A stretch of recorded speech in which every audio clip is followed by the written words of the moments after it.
السلام علیکم. جہاں زیب عباسی ایک نئے پروگرام کے ساتھ حاضر ہے. 26ویں آئینی ترمیم کے معاملے کے اوپر بات کریں گے کہ 26ویں آئینی ترمیم سے پہلے والی جو جوڈیشل ایکٹیویزم تھا وہ پاکستان تحریک انصاف یا عمران خان کے لیے کیسے فائدہ مند ہے، یا اگر یوں کہا جائے کہ یہ عمران خان کے لیے پہلے والی عدلیہ ایک سونے کی چڑیا کی سی حیثیت رکھتی تھی تو یہ غلط نہ ہوگا. دوسرا اہم موضوع یہ بھی ہے کہ یہ 26ویں آئینی ترمیم کو پاکستان تحریک انصاف نے سپریم کورٹ میں چیلنج کیوں نہیں کیا، اور پھر جو کل سوموار کے روز عام انتخابات میں مبینہ دھاندلی کے معاملے کے اوپر جوڈیشل کمیشن تشکیل دینے کی عمران خان کی درخواست ہے، یہ درخواست کیوں اہم ہے اور اس درخواست میں یہ ایک ٹیسٹ کیس کیوں ہے آئینی بینچ کے لیے، یہ خاصا اہمیت کا حامل ہے. اس کے اوپر بات کرتے ہیں. سب سے پہلے 26ویں آئینی ترمیم کے معاملے پہ کہ عمران خان نے یا پاکستان تحریک انصاف نے اس ترمیم کو سپریم کورٹ میں چیلنج کیوں نہیں کیا، اس کی وجوہات کیا ہو سکتی ہیں، یہ خاصا اہم سوال ہے. عمران خان یا پاکستان تحریک انصاف کا جو بیانیہ اس وقت ہے اس میں ٹاپ پہ 26ویں آئینی ترمیم کو ختم کرنے کا مطالبہ ہے. اس معاملے کے اوپر ہر فورم کے اوپر بات ہوتی ہے، دھرنوں میں، سیاسی اجتماعوں میں پاکستان تحریک انصاف بات کرتی ہے، پارلیمنٹ میں بھی اس کے اوپر بات کی جاتی ہے، لیکن پاکستان تحریک انصاف نے اس ترمیم کو حیران کن طور کے اوپر سپریم کورٹ میں چیلنج نہیں کیا. اس کے یہ مراد بھی لی جا سکتی ہے کہ پاکستان تحریک انصاف جو ہے وہ اس ترمیم کو کہیں ایکسیپٹ تو نہیں کر رہی. آپ کو یاد ہوگا جب یہ ترمیم والا معاملہ اس کے اوپر غور ہو رہا تھا تو اس وقت بات یہ چل رہی تھی کہ آئینی عدالت ہوگی، یعنی فیڈرل کانسٹیٹیوشنل کورٹ ہوگی. لیکن پھر پاکستان تحریک انصاف اور JUI کی جانب سے آئینی بینچ کے اوپر بات کی گئی تو ایک حد تک ایک مطالبہ تو پاکستان تحریک انصاف کا مانا بھی گیا. جیل میں بیٹھے عمران خان تو 26ویں آئینی ترمیم کو ریورس کرنے کی بات کر رہے ہیں، لیکن سپریم کورٹ میں انہوں نے اس ترمیم کو چیلنج نہیں کیا. ود ان دی جوڈیشری اس ترمیم کے اوپر وہ سوالات اٹھا رہے ہیں ہمارے جج صاحبان جو اس ترمیم کے متاثرہ ہیں. جسٹس منصور علی شاہ نے بھی اپنے خطوط میں 2 درجن سے زائد درخواستوں کا ذکر کیا کہ وہ 26ویں ترمیم کے خلاف جو ہیں وہ پینڈنگ ہیں اور اس کے اوپر فل کورٹ بنایا جائے. تو اس کا جواب تو بہرحال چیف جسٹس یحییٰ افریدی صاحب نے ان کو دے دیا ہے کہ فل کورٹ بنے گا نہیں بنے گا، یہ ترمیم کیسے سماعت کے لیے مقرر ہوگی، یہ سب کچھ اب جو ہے وہ 3 رکنی آئینی کمیٹی نے طے کرنا ہے. تو اس کے لیے اب آئین نے واضح طور کے اوپر جو ہے وہ معاملہ جو ہے وہ کلیئر کر دیا ہے. تو عمران خان یا پاکستان تحریک انصاف کے حمایت یافتہ وکلاء جو ہیں وہ اس کے اوپر سیاسی محاذ کے اوپر تو بڑی باتیں کر رہے ہیں، لیکن اس ترمیم کو PTI نے سپریم کورٹ میں چیلنج نہیں کیا. اب ترمیم سے پہلے والی عدلیہ عمران خان کے لیے سوٹیبل کیوں ہے، اس کا ایک پورا بیک گراؤنڈ ہے اور پوری ہسٹری ہے.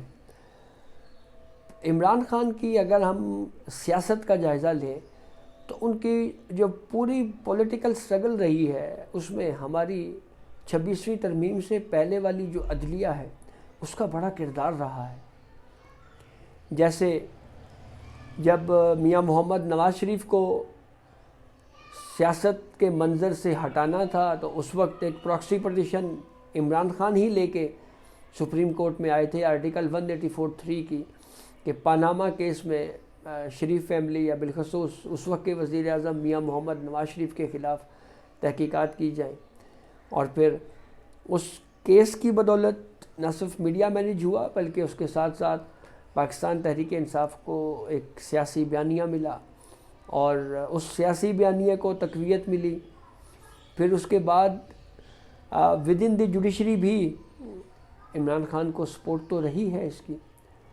اور پھر ججز کی اپوائنٹمنٹ کا جو پروسیس رہا ہے اس پورے پروسیس میں بھی لائک مائنڈیڈ ججز کو ہائی کورٹس میں اور پھر سپریم کورٹ میں لانے کا جو ایک پوری ایک سیریز ہے اس سے بھی ہم اس کو نظر انداز نہیں کر سکتے. بڑی کیلکولیشن کے ساتھ جو ہے وہ چیمبرز فیلوز اور دوستیوں کی بنیادوں کے اوپر ججز کی اپوائنٹمنٹس ہوتی تھیں. تو اب یہ اعتراض کیا جا رہا ہے جی کہ اس وقت جو ہے وہ حکومت کے یا پارلیمنٹ کی نمائندگی بہت زیادہ ہے یا سیاست کی نمائندگی بہت زیادہ ہے جوڈیشل کمیشن میں. تو اس وقت بھی تو ہماری جو عدلیہ ہے جو جوڈیشری ہے اس کی اکثریت تھی اور بالخصوص ایک فائنل رائے تھی جوڈیشل کمیشن کی. اس کے اوپر کوئی اپیل کا کانسیپٹ نہیں تھا.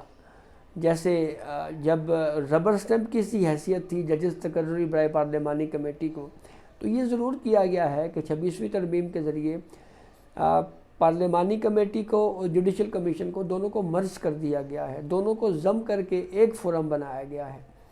تو اس وقت بھی جو ہے وہ ججز جو ہے وہ ماسٹر آف دی روسٹر کا کنسیپٹ تھا.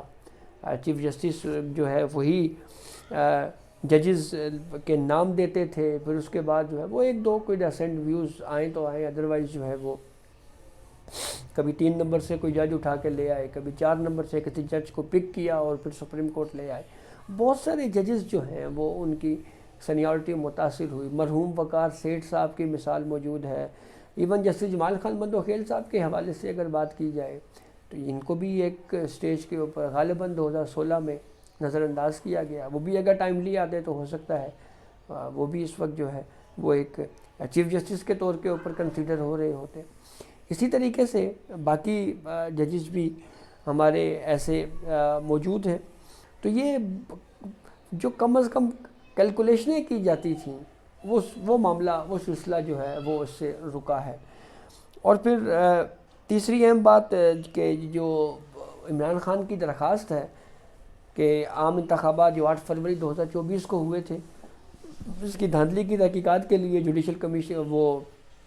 جوڈیشل کمیشن تشکیل دیا جائے اور اس کی پروب کرے، انویسٹیگیشن کرے.